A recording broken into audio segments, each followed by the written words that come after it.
When you hear the name Genghis Khan, what is the first image that hits you? For most of us, it is a pyramid of skulls.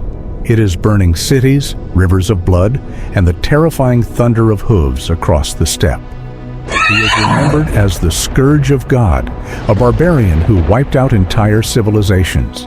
Historians still argue about the numbers, but we are talking about tens of millions of deaths.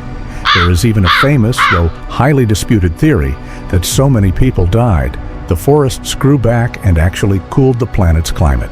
Whether or not that specific claim is true, the scale of the destruction was apocalyptic, and we cannot ignore that. But there is another side to this story, one that often gets buried under the ashes. Because once the dust settled, the empire Genghis Khan built did not just destroy the old world. It laid the foundation for the modern one. Under the Mongol Empire, trade routes that had been broken for centuries were reconnected. A letter could travel across a continent in days. Religions coexisted in the Mongol court, while Europe was busy burning heretics. So, was he just a butcher, or was he an accidental architect of globalization? To answer that, we have to go back to the beginning, because this paradox did not start with an empire. It started with a starving boy on the run. To understand how Genghis Khan changed the world, you first have to understand the world that made him. The Mongolian steppe in the 12th century was a chaotic nightmare of tribal warfare. Loyalty was based almost exclusively on bloodlines. If you were not born into a noble family, you were nothing. Temujin, the man who would become Genghis Khan, arose from absolute rock bottom. He was an outcast, a slave, and a refugee, and because of that, he hated the aristocratic system that had rejected him. When he began uniting the tribes around the year 1206, he did something radical. He did not completely erase the tribes, but he broke their power over the military. He introduced a ruthless meritocracy. He did not care who your father was. He did not care if you were a shepherd, a blacksmith, or a prince. He only cared about two things. Could you fight? And were you loyal?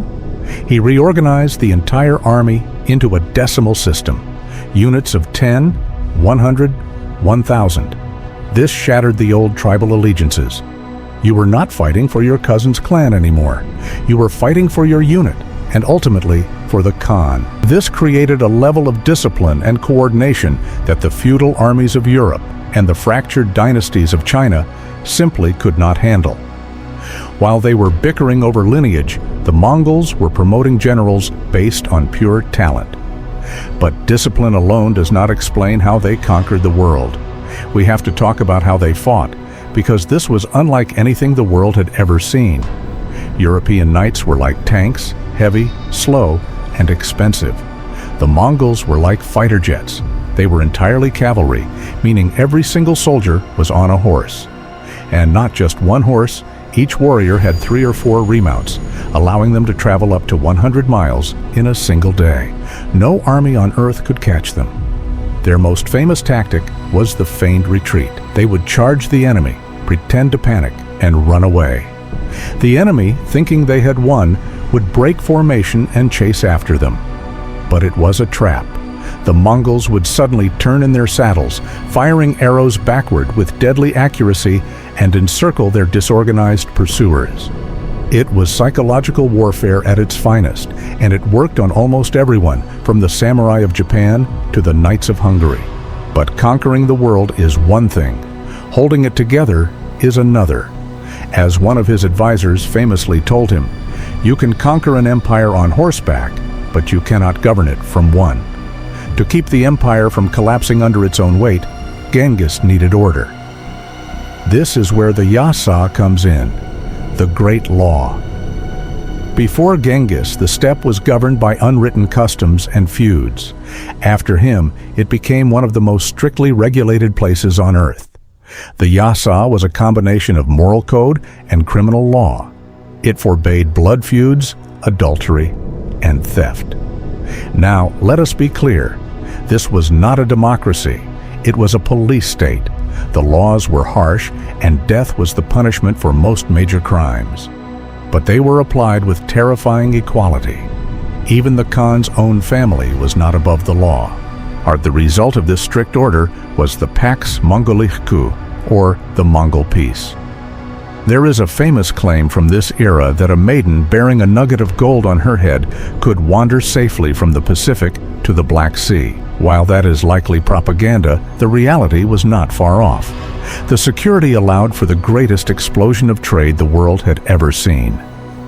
Genghis Khan revitalized the Silk Road, not because he loved commerce, but because he understood that trade meant tax revenue. To support this, he built the Yam system. And we need to pause here, because the Yam was a logistical miracle. Think of the Yam as a medieval internet made of horses.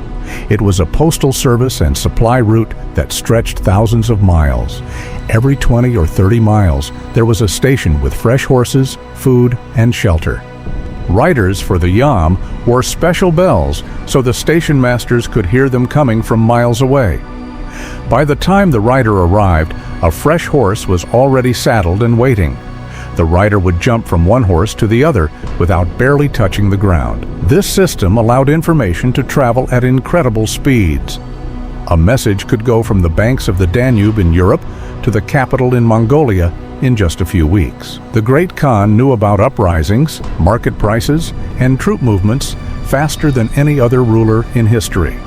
It was this information network, as much as his army, that allowed him to rule such a vast territory.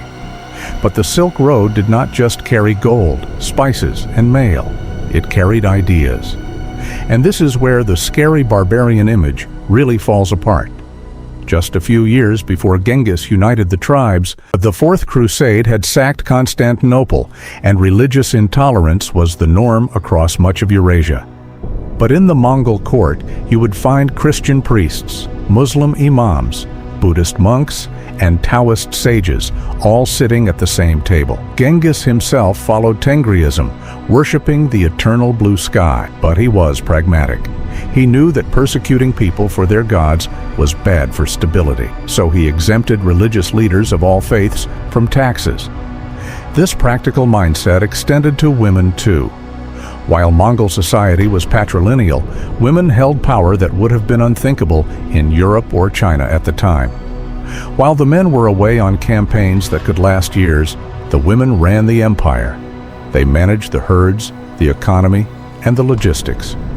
They could not inherit the title of Great Khan themselves. But make no mistake, they held the keys to the empire. However, the most lasting impact of Genghis Khan was what his empire physically did to the map. By forcefully connecting east and west, Genghis Khan triggered a technological exchange that jump-started the modern world. Gunpowder, the compass, and paper money were Chinese inventions, but they had largely stayed in the east. It was the Mongol trade routes that carried them to the Arabs and eventually to Europe. But this connection came with a terrible price. The same roads that carried silk and spices also carried death. The Mongols facilitated the spread of the bubonic plague through trade, but also through warfare. During the siege of Kaffa, they famously catapulted infected corpses over the city walls. This early form of biological warfare helped bring the Black Death to Europe, where it would eventually wipe out a massive portion of the population. The geopolitical consequences were equally profound. He smashed the old powers. He destroyed the Khwarezmian Empire. He ended the Song dynasty, and he crushed the principalities of the Rus. In doing so, he created the power vacuums that would eventually be filled by modern Russia and a unified China. And finally, there is the personal legacy. Genetic studies have famously suggested that approximately 0.5% of the global male population, mostly in Central Asia, carry a specific lineage that can be traced back to the Mongol ruling house. Whether this is directly from Genghis or his immediate family, it speaks to the sheer scale of their dominance. Yet, despite conquering the world, we do not know where he rests. To this day, the location of Genghis Khan's tomb remains one of history's greatest mysteries. Legend says the funeral escort killed anyone they crossed on their way to bury him, then trampled the ground with 1,000 horses so the spot could never be found. He wanted to disappear into the landscape of his homeland. So how should we remember him? He was a conqueror who killed millions, yet he established a legal code that brought security to chaos. He was a barbarian to his enemies, yet he built the bridges that allowed civilization to advance. He did not just conquer the world, he connected it. And for better or worse, we are still living in the wreckage and the rewards of the world he made.